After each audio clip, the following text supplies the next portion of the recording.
I would like to touch on what you just mentioned about Harry Poloyan and the concept of sort of giving some autonomy, at least as far as responsibility for wrongdoing, to the congregations, because it's a very, at this point, and throughout my experience in the organization, a very micromanaging management style that the Watchtower Society and the governing body controls almost everything an elder does. Even in these cases, their first job for the elder to do when a molestation or child abuse comes up is to call the Bethel legal department. And so it seems to me that in trying to give them autonomy as far as responsibility for wrongdoing, I'm not sure that they're prepared to give up their own authority.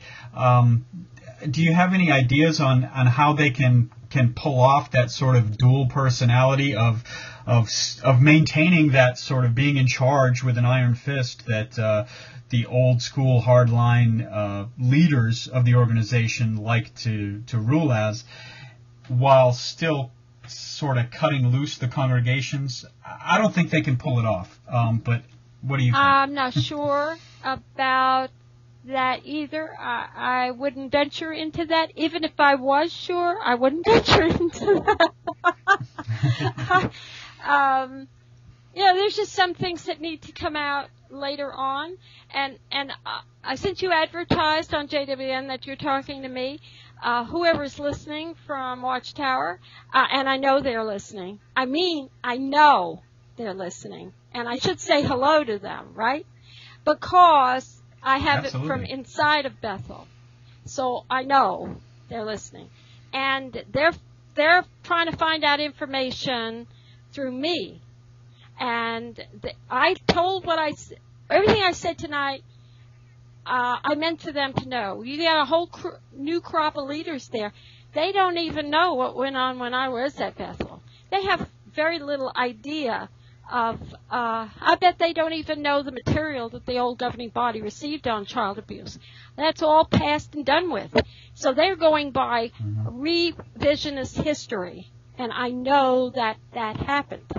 So a lot of things I said tonight, not only news to general former witnesses that I haven't talked about some of these things, but it's totally new to people who want to know what I know. And there's a lot of things that I know, and there's an awful lot of things I don't know. And there's a lot of people that have insight. I've heard from people over the years who were in Bethel and gave me insight, and they were right on the money. And but I never come out publicly, and I don't try to harm the Watchtower. If I find out something, people do their own thing. There's a lot of, I'd say a lot. Well, what's a lot? Should quantify that or something? I don't know. Qualify my statement by saying a lot. 10 maybe? I mean, there's dissidents who are doing their own thing. I'm just more well known. And they're working behind the scenes, and they're doing their thing. Watchtower has headaches coming from a lot of places, and doesn't involve me at all. So I just happen to know a few things about some of these things that are happening, and I'm not causing them. So, I mean, these people have made this mess because for years they have exerted so much power, and they've hurt so many people, and especially young people, who've grown older and who are now rich, powerful. And, these people have long memory. Many kids who were raised in this organization have hatred for what happened to them. And so it's amazing how if you get into conversations with people, you find out that their contact with the witnesses. I went to a new chiropractor. I hurt my back a few years ago. Went to a new chiropractor in town. I had moved in from Michigan, and he had a special therapy for the problem that I had. And somewhere in the conversation about the third visit, I find out that his mother was a witness. I don't talk about myself. Nobody hardly in town unless I talk about it. Even though I've made the newspapers a number of times, people don't know what I look like. So they don't put me, and, who reads a newspaper anyway? So I don't really talk about myself. And something came up about religion, and he asked me a question. He just said, what do you think of Jehovah's Witnesses? And because we were talking generally about religion. And so then I told him my past. He told me his mother is a witness. And this guy's in politics, chiropractor, but he came in this town to take it over, I'll tell you that much. He's running for big political positions here in Tennessee. So you don't know who you're dealing with. When you hug people and when they're young and when they're older, some of them are wealthy enough, and that's a little bit of information that points to the Love and Norris.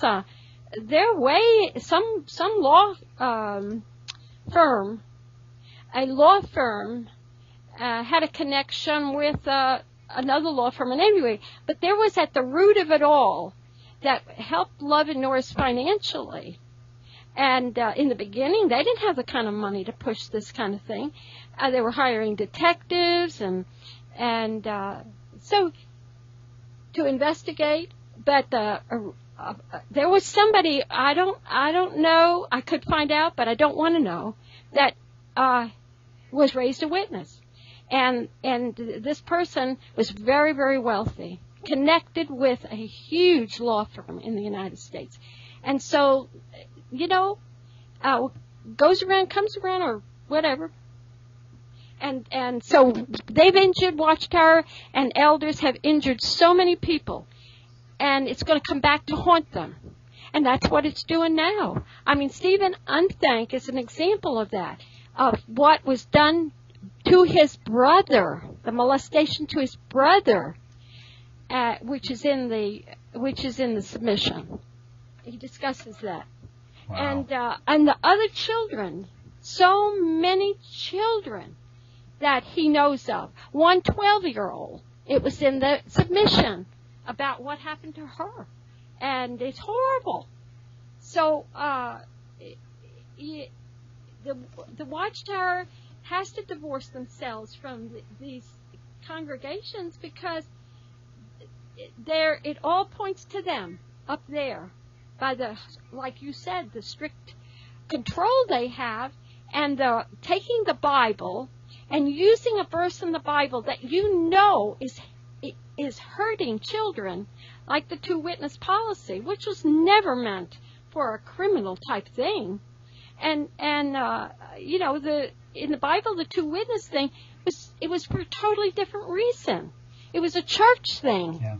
So to use this and then hear the results are worse and worse and worse and worse, and not at least take that rule and bypass it and just say, anybody comes to us with an accusation, just go to the authorities. Then they won't even have to use it for anything, and then wait till they'll see what the authorities do in their investigation, then do the judicial thing, like to disfellowship later. It seems to make so much sense to simply change the rule to that. I've often been baffled by what seems to be the stubbornness to do what makes sense, to just exercise some common sense. And it seemed in the past, and a lot of this is just my speculation and opinion based on reading, but is it the need for a 2/3 majority that holds progress back and reform back, because they just can't get 2/3 to ever agree on anything? Or is it just that there's nobody with any sort of dynamic charisma or gravitas who wants to take the lead of the governing body, and they're just everything new and progressive gets stuck in committee and never goes anywhere? I'm really not sure. I don't know. Give you an example of fear. of what this type of a group they do to each other. They fear each other. There was I was working on an. Let me think. I've got to go back so you can all make sense of this. My husband and I were attending a convention in South Bend, Indiana. Our son was dating his now present wife, but a girl from Mishawaka, Indiana, which was not that far, somewhere in that area. And they live in Mishawaka, but at the time, her parents were living right around there, and not in Mishawaka. But we were on our way, so we were visiting them because we were trying to get acquainted with the people that were going to be related to us through marriage. And we were on our way together to the convention, and my daughter-in-law's, present daughter-in-law, mother, spoke up and said, you know, I'd like to tell you about this story of my Bible study, who was a regular pioneer. And she said to support herself, she was cleaning houses. And she said, this gal is in her early 30s and never was married. And so she was cleaning the house of a brother, and he was never home, and he was single. And so so that's that, okay? For that, I'm not going to tell you until a minute from now what happened, because this girl got pregnant, and she couldn't figure out how she got pregnant. Now, this sounds silly, but she did not remember how she could have gotten pregnant. She never was around a man to speak of. And so they were, of course, the elders got involved, and she swore up and down to my daughter-in-law's mother, she did not do anything wrong. She just doesn't have the vaguest idea what happened. Well, what happened was this. She was at that house cleaning, and he came home from work early, and he raped her. And she's like a newer person in the organization. I mean, just a few years. And she's gung-ho, and she loves everybody. And she went into shock, and she could not remember it. It was that traumatic. And so something happened to her where her memory came back, which the Watchtower says, false memories, false memories. But in this case, it was not false memories, because she remembered everything that happened. I don't know whether she was at a doctor's or what. And then the elders met with him, and he admitted it. And so he said he was sorry. And she then, she accused him of rape. And so he said it was consensual. And she said it wasn't. She was disfellowshipped for lying, and he was nothing happened to him because he was repentant. And so my daughter-in-law's mother was so upset, and her husband was listening. He knew all this, and he was trying to calm her down, and blah, blah, blah. She says, no. She said, this is wrong. And she went on. She was very, very angry. And she said, would you, when you go back to Bethel, you tell them about this. So I did. And so I told Harry Paloyan, and in his office was one of the senior writers, and he heard the whole story. And so Harry says, this has got to stop. He said, I'm hearing too much of this. This kind of thing we've got to put a stop to. So he says, tells the other guy, said, you write an article on women. And Barbara, you do all the research for him. And so out of that came this article in the beginning of the 90s on respect for women. So I remember reading in the magazine somewhere, and I know approximately the year back then. I knew that I saw this in the Watchtower, and actually thought so much of it, I'd never forgotten it. And I said to the guy I was working with, I said, there's an article, there says somewhere in the Watchtower that no man is your head, a woman's head, except her husband. And the writer says, I don't remember that. I said, I remember what side of the page. I just don't know what issue it was. He said, well, if you can find it, we're going to put it in here. Because the mistreatment of women was even in Bethel. And he took a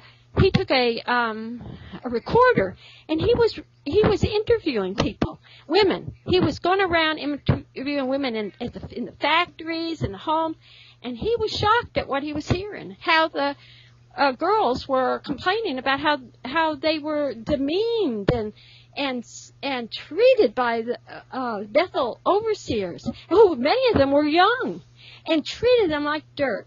And so he was shocked. He came back and he told Harry and others, and he says, "This is just awful." So these men said they were their women's bosses, and they could in the organization they were their heads. Can you believe that? These overseers were, and that's the way so many of the elders feel about women in the organization. They're the heads of all the women that go to the Kingdom Hall. And the article did not say that. It said, no way. The only head of a woman is her husband.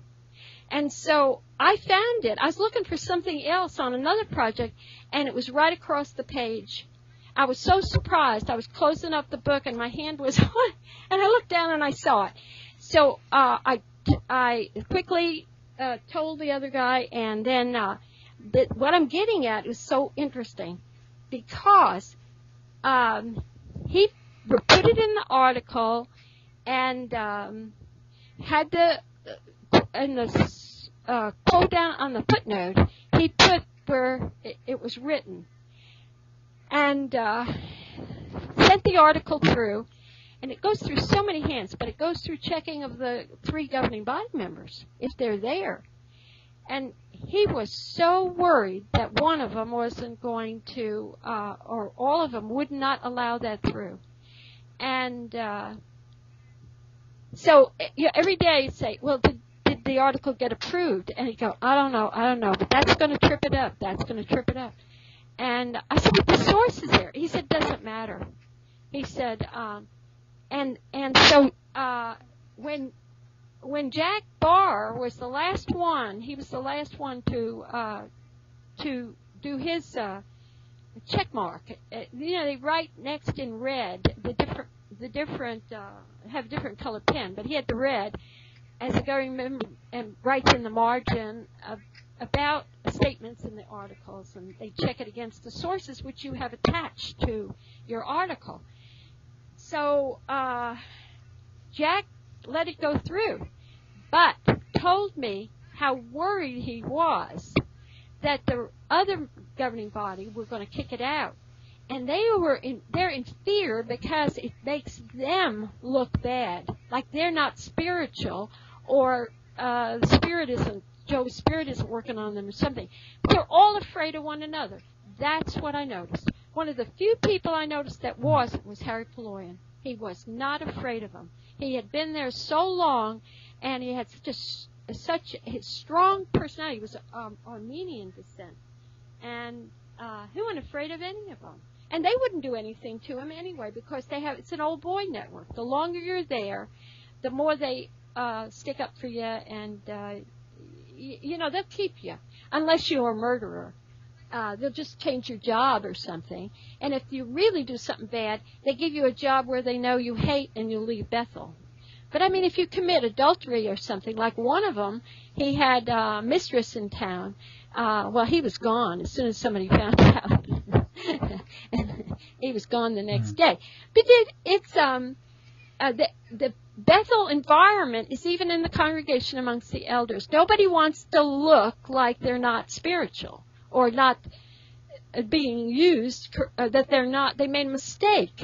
It's that arrogant pride that because it's an organization that's structured not really on your spirituality, your real decency. It's a please the organization. That's all it is. I can't displease the organization, or I will have nothing. I will be thrown out from my position, and that's what makes me special.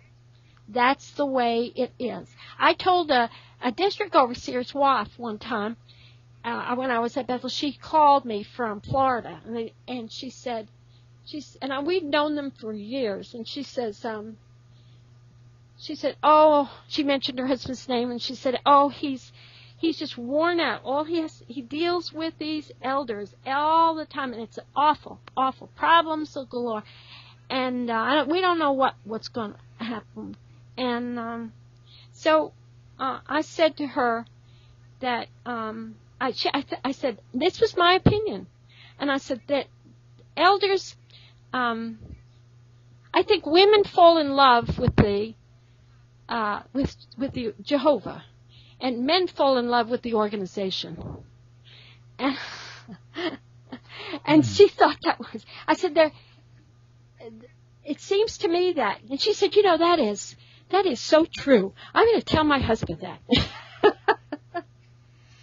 That's a really interesting way of putting it, too, because it seems like the men really need, the men have a ladder to climb. They have steps to take. They have positions to attain. And none of those things are even provided for women in the organization. Women don't have any real opportunity to progress in any way. And so women in the organization, need to get their self-esteem in a different avenue than men do. Men get it by what position they hold and what role they play and how many assignments they're given, and women have a different avenue to, I guess, what they would call spiritually being successful. I don't know what I would call it.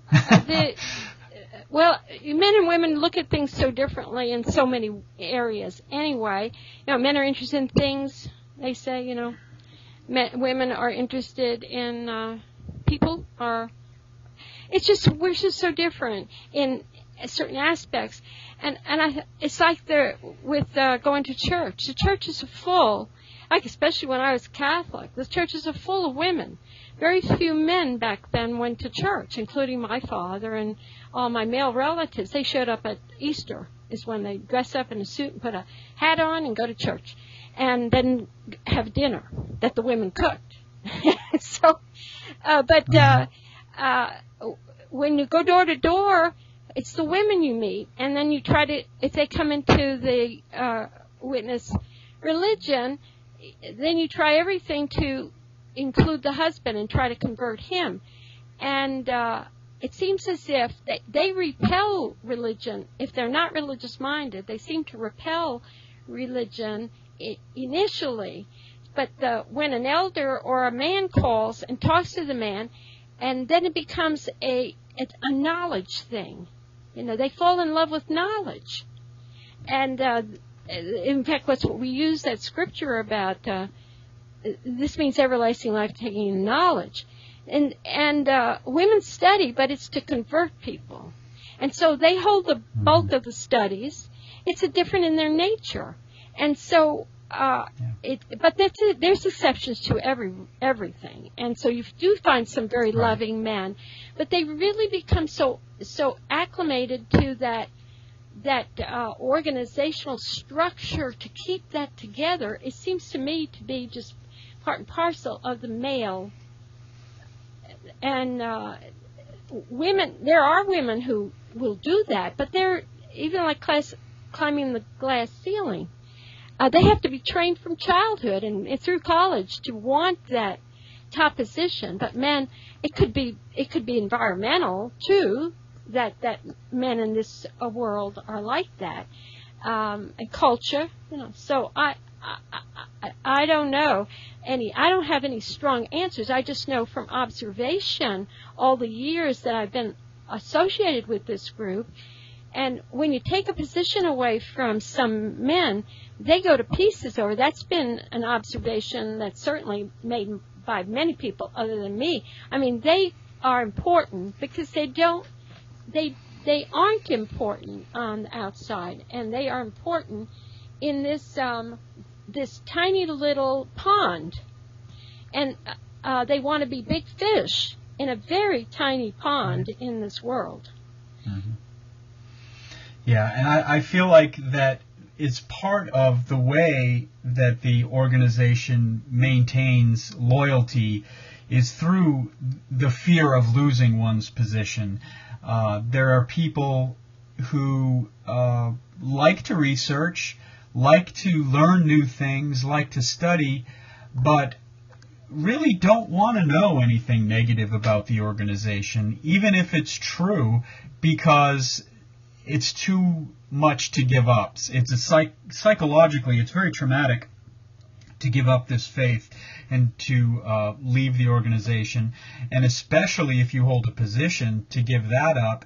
You know that even if you plan to stay in the organization and you give up a position, you know that there's going to be gossip, because it's like disfellowshipping. They don't announce the reason why. They only announce so-and-so is no longer an elder, or so-and-so is no longer a ministerial servant, or so-and-so is no longer pioneering. And so it's ripe for gossip, and of course the gossip ensues. So it really is a tough organization to get out of, even once you do know the truth about the different corruption and problems. And so I guess all we can do is keep trying to find out more and inform people. Well, they're finding out because of the internet, and we have so much information out there. Not only those putting on nowadays, but people for 10 years have been putting information out. They really did a good job, and those who have left, not many people are activists. That's a part of only a few people's lives, even outside of the organization. That's a very, very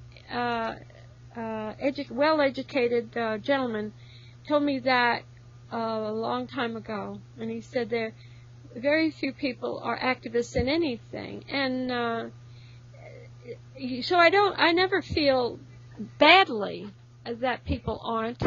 And it's circumstances too, of course. But my circumstances are good for me to do this. But at the same time, there's a risk. I mean, just a week and a half ago, on Topics, somebody wanted to see me shot, and I have really had some interesting threats over the years. So, you're taking a chance when you're speaking up. I would kind of like not to get a threat. It's unnerving. Yeah. And I could have reported it, but I didn't. And I will, though. If I get one more, I will. Because in the United States, they now have some pretty strong laws if you're threatened through the Internet. And they can find out so easily where you live. If you put anything on the Internet, they now know, as someone demonstrated to me, someone not in this country but another part of the world demonstrated to me, sent me through the mail, email, a picture of my neighbor's side of my neighbor's house. And I said, well, I thought they Googled it, that you know how they can Google and see people live. Right. And the response I got back was, I said, you're half a yard away. And so you must not have put the right address in. And the answer was, yes, I put the right address. Because I wasn't interested in showing you your house. I was interested to show you the pole, the telephone pole, the pole that your Internet connection came through, that went to your house or to your computer. And so when this picture, so then it was redone, and then he showed the other part. The pole was on the other side of the picture because he showed it from our side, not our neighbor's side. So whichever way you look, the picture, what he was featuring was a pole. Well, it's right exactly at our property line. And so he said, that's all the authorities do. That all they do. They can track and email right to the pole where the transmission is to your internet, where you post it on the internet. And I post it here in my house or whatever. I write from here in my house, and that pole is out there. And he said, that's how they get people. And he said, just be forewarned, he said, that anyone who is really a technology savvy, there's nothing you can hide anymore. You can't hide yourself. So these people, that's why these people who threaten others with an email are caught so fast. Well, it's probably a good thing. I mean, I know that we, in America especially, we value our privacy. We're not nearly as social, community-oriented as in other cultures and countries. And so there's a lot of complaints about the lack of privacy with the Internet. But in a way, is if it can be used for good, then there is some benefit to it as well. I agree with you there. But as I said, if you're going to come out publicly in your own name, you have to put up with a lot. And I think in my situation is that I'm at the other end of my life. I'm not at your end of yours. And so I feel like it's worth saving others. I'm not a martyr, and I certainly don't want to be hurt. I'm a chicken, in fact. But to try to help that this religion doesn't keep perpetuating itself through the preaching work. If people don't join it, it'll disappear, and that's what needs to be done. Because if it wasn't around when I was a child, I would not have joined it. And although my life wasn't bad, and I wouldn't have met my husband through this, and who knows where your life would take you, but I would have had more choices, and I'd have been older, and I don't really regret anything because that's silly. You can't change it. But for those who have a horrible life as a witness, as children growing up in witness households that are so awfully psychologically abused and physically abused, and then there are those who are sexually abused, this has got to stop in the name of religion, where even the issue of the blood transfusion thing, which I want to mention, that Carrie Louderback Wood, the attorney who wrote that article in the Journal of Church and State 5 years ago, she lives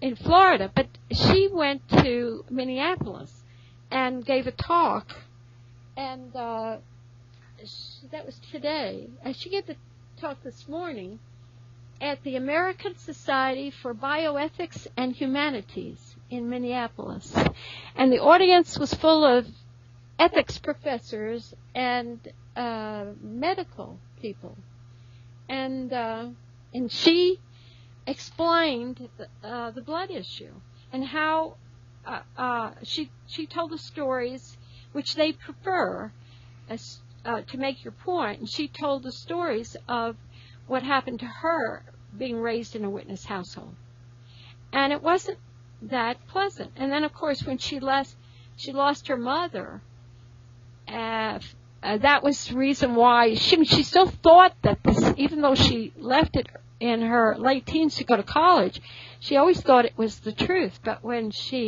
her mother died, because of the blood situation, she began to look at the blood booklet which someone gave her, and she thought it was all true in that booklet. How can blood save your life? Or something. And so she thought everything was true. And something caught her eye, and she started to look again. And the more she looked, the more she realized it wasn't. The sources were quoted out of context. It was half-truths. Some was out-and-out lies. And so she told her experience of the coercion of children, how she at 8 years old went in for minor surgery, but how she was prepped ahead of time by her parents as to what to say in case that she would convince the medical personnel if she needed blood that no, she didn't want it and didn't take it because she knew the Bible condemned it and God, and the 8-year-old was influenced so, and children are so influenced and don't have the vaguest idea what it means, that it could entail their death. And and so we have people like her who are now speaking out and doing their own thing, and Carrie's very active on this blood issue, although she doesn't ask for publicity. I mean, she has a private life. She's very busy as a lawyer, and but she is out there, and so if there's a blood case going on anywhere, she's using her information and knowledge, and she's talking to medical personnel and so forth. Witnesses and their kids are all being coerced in very subtle ways. So doctors were floored. She said there were like 15 deep wanting to talk to her more afterwards. Wow, yeah? That's great that she's able to not only just work in her local community, but to be able to travel the country and talk at large conferences, because it really is an important issue. I haven't addressed too much the blood doctrine on this show, but you've brought up a point about how, like the child abuse issue, it's a manipulation of children, and children are very vulnerable psychologically as well as physically. You know, at the small age, we think about non-witness kids at those ages are still believing in things like Santa Claus and the Easter Bunny, and as witness kids, when you tell them that it's okay to refuse a blood transfusion and die because you'll be resurrected and the time will go in an instant and you'll be in paradise the next thing you know, the kid believes that. And the child has not lived and experienced and researched and come to their own educated decision on what their faith and religion is going to be. They're manipulated, they're coerced, and it's really not fair to do to a small child or anybody of any age. But we have experience now of so many that are going to human rights commissions to complain about the wording in the July 15th Watchtower about mentally diseased, that statement, and think about the children that are sitting at these meetings, or they're being studied with ahead of time for the Watchtower out of the simplified edition. And think of the children for instance, in Australia, in Victoria, 2,500 children are sitting there listening that people who leave the organization are mentally diseased. And this is definitely it's hate speech. And these children, we don't think carefully enough about this. Watchtower gives no thought to what they're doing, or else they're so evil they have thought and knew what they were doing by feeding children this kind of information, because many of those children, they're close relatives or close friends of family or mother or father or former witnesses. If it's a divorce and the kids go back and forth, they don't want to see the former parent who's a former witness who's left it, because they're under the assumption that mother that they are supposed to see on a weekend or father on a weekend is mentally diseased. And so the Human Rights Commission, they do not like this. And Stephen has, from what my other fellow told me, he said that he has complained about this to the Human Rights Commission. Now, whether they'll do anything, I don't know. But, he's there fighting for 2,500 children as far as the Working with Children law act. And but here's another thing the Watchtower is doing to the children. My grandson, who's 12, he is at the Kingdom Hall listening that his grandparents are mentally diseased. And then on top of that, he'll be studying in a few months the December issue, which talks about slaughtering apostates. What kind of a message are they giving these kids? And some of them come from very unhappy households. I mean, there are some pretty, what would you call, tough, low-class people that become Jehovah's Witnesses. And we've seen it here in this area when we were witnesses, where you had a very, very bad family, and one of them becomes a witness. So it may be the father or the mother, but that doesn't change them. I mean, you seem like they're changed, but they still mistreat their kids, and these kids grow up in these homes, and they sit there and hear half things from the magazines, and these are little powder kegs waiting to go off.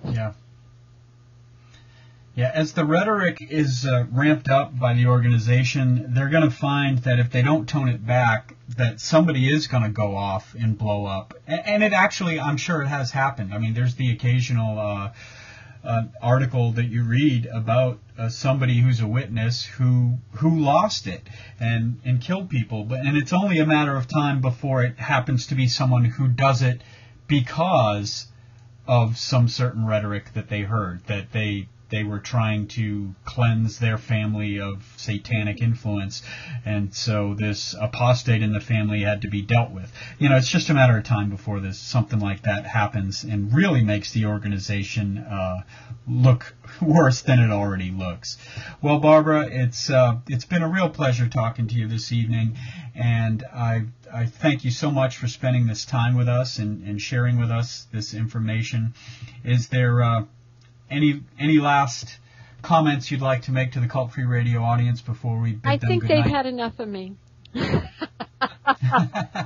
I don't know if we can have enough. I was just thinking to myself, boy, we should have you on the next show as well. I've had enough. But we really have enjoyed having you, and I'd love to have you on again in the future.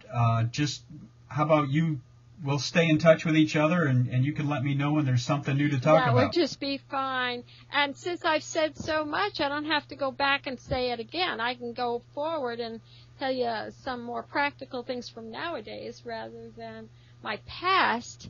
I might slip in something I've forgotten that would be of interest, but I appreciate people listening. I get tired of listening to me.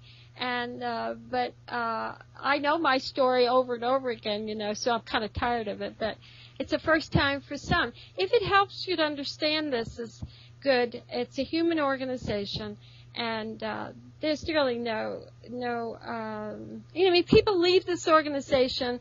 It's a revolving door, but so many leave it and think that they can't live up to it, and that's why they leave it, but they always believe it's the truth. I'm hoping that through what we all do, what you're doing, and so many others all over the Internet writing wonderful, wonderful articles on history, so forth, articles on the Watchtower, that people who have, like on the discussion boards, who they left it 30 years ago, and they finally are free. Well, they read the informative material and on the discussion boards, and they recognize that they don't have to feel guilty anymore, that this isn't the truth. And that's really what we want to continue to do if we have the opportunity, so they can truly be free of the guilt of thinking that they couldn't live up to God's organization's commands. It's a terrible way to live, and too many live like that. And so in the future, more and more material will be coming out from a number of people exposing the history of this organization. And then that will free, I bet you it'll free hundreds of thousands of people as the word spreads that this is a whole organization is based upon lies, absolute lies. And there are some things that some people are doing that just amaze me that will come out in the future, and that are going to expose some of the history of some of the things that people don't know. I don't even think I didn't until things in my life happened 6 months ago when I learned some things about the history of this organization. And once you do that, I know this is a false organization, but I walked the walk. I lived it. I'm sure I can leave. I left this without thinking that it was me, but I left it knowing it was them. And so that's my last words on this matter. So I'd like to see people with joy. This is a short life, and to live it hostage to this fantasy that we all lived in, hoping for the future, always hoping in the future and never having a present. So this is a gift. This information is a gift from those who experienced it and lived it, and that will help the others be free. So I'll say good night. Thank you so much, Barbara. I really, really appreciate those thoughts, and I agree with them 100%. There are so many who are out who are not yet free, because the freedom comes when your mind is free and your heart is free, and you're able to live your life, enjoy it in the present, and not feel guilty, not feel afraid, because the fear and the guilt is cultivated by the organization. And, this all speaks to the name of this show and why I've named it Cult Free Radio, because we're trying to free the minds of people, not only who are in the Watchtower, because people who are still Jehovah's Witnesses are very unlikely to listen to this show, but people who are out aren't always free yet. And so to get that guilt off of their back and to allow them to live free is a wonderful thing. And I'm really looking forward to the more historical revelations. I'm not going to ask you because you're obviously not quite ready to spill the beans, but it sounds like you're working on a book. And so I'm really looking forward to it, if that's what it is. And I'd love to read it and find out the true history of the Watchtower Society. So thank you very much.